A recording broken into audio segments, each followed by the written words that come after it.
Light দেওয়ার মূল কারণ হচ্ছে আমাদের এই যে শীতের সময় সূর্যের যেহেতু দৈর্ঘ্য কমে যায়, সূর্যের আলোর দৈর্ঘ্য কমে যায়, সেজন্য আমরা আলোর ব্যবস্থা করি এবং আলোর ব্যবস্থা করার ফলে গাছ মনে করে আর কি সূর্যের তাপ পাচ্ছে আর আলো, সেই হিসাবে সে ওই লাইট থেকে আর কি তার খাবার নেয় এবং মাটি থেকে শোষণ করে, মাটি থেকে খাদ্য শোষণ করে ফুল প্রদান করে।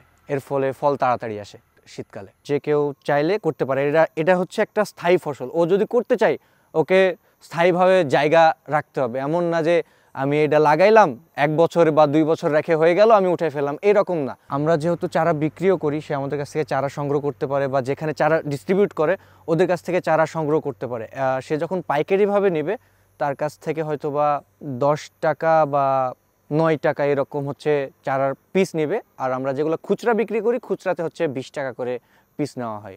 আর এটা অবশ্যই লাভজনক। অস্থায়ী ফসল না, স্থায়ী ফসল। আদা যেমন হইতে 1 বছর লাগে, এগুলো আস্তে আস্তে হয়। একে যখন নতুন লাগাবেন এটা বড় হতে হতেই 1 বছর সময়ও নিয়ে নেবে।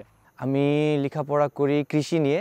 এটা হচ্ছে কৃষি প্রশিক্ষণ ইনস্টিটিউট। আমাদের মোট 18টি ইনস্টিটিউট রয়েছে পুরা বাংলাদেশে। আমার মূল ইনস্টিটিউট হচ্ছে ঈশ্বরদীতে। সম্পূর্ণ কৃষি নিয়েই আমাদের লেখাপড়া। মেশিনারিজ, মৎস্য, গবাদি পশু যেমন গরু বলেন, হাঁস, মুরগি এবং বিভিন্ন ধরনের গাছগাছালি। এবং আমাদের মূল অফিসিয়াল যে চাকরি সেটা হচ্ছে SAO, অর্থাৎ সাব অ্যাসিস্ট্যান্ট এগ্রিকালচার অফিসার। এটা হচ্ছে আমাদের প্রত্যেক কৃষি আর কি অধিদপ্তরের। আমি কৃষি নিয়েই জীবন পার করতে চাচ্ছি আর এটাই আমার নিয়ত যে ইনশাআল্লাহ আমি কৃষিতেই যুক্ত থাকব। আমার ফ্যামিলির, আমার বাবা, চাচা ছোট থেকে দেখতেছি মাঠে ঘাটে কাজ বলেন বা বিভিন্ন ব্যবসা কেন্দ্রিক, ব্যবসাও যদি বলি সেটাও কৃষি কেন্দ্রিক। সেজন্য ছোট থেকে মন মানসিকতা কৃষি।